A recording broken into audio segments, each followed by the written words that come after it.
Sina girlfriend, sina wife, nze ndi awo nga Lwasa. Omwana oyo alina bazadde be. Naye bwe ndaba nga bannamawulire muyingidde mu bintu by'okubuuzabuuza by'ekika ekyo nkisiwa bubi. Eyo yabadde firimu gye twali tuzannya ne reactinga nga bwe twakoze tewabaddewo kyamagezi. Kale bwebunye simmanyi nalinnya. Mwana yajja ne musanga mu gurupu yange ne baŋŋamba nti Mr. Lwasa ogenda kuzannya n'oyo era tufuluma ebweru ne tuzannya obuntu bw'owalaba. Simmanyi nalinnya weewunyi. Ebyo byakiyaaye. Nze kitonde kikazi kyantama, nze abakazi bantama.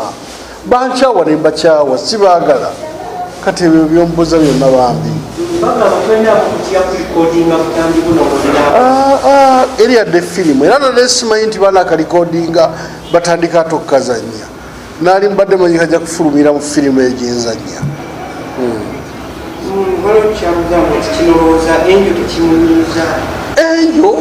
Enjo nakyawadde abakazi. Kati enjo ali ku lulwe n'awazunga buzunzi.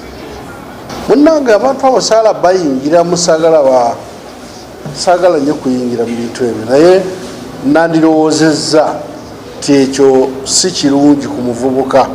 Omuvubuka asinga bagoba mu kika kyo wabaawo ebitakugendera bulungi kubanga muwa amagezi abeetonde yaddeyo yeetonde. Ate n'ekirala omukazi si yagoba omuntu mu kika olwo teyabadde maama we eyadde amugoba sengawe okay soboka sengawe asobola naye abeetondere si kituufu.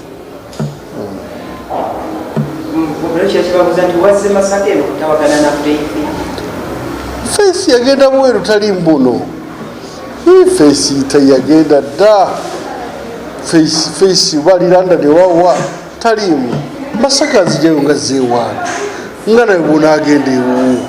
Kati nazze nga nze ku mukolo gwa pulezidenti naye ekyomukisa omubiina tajja n'atabaayo kati nzirayo Kampala.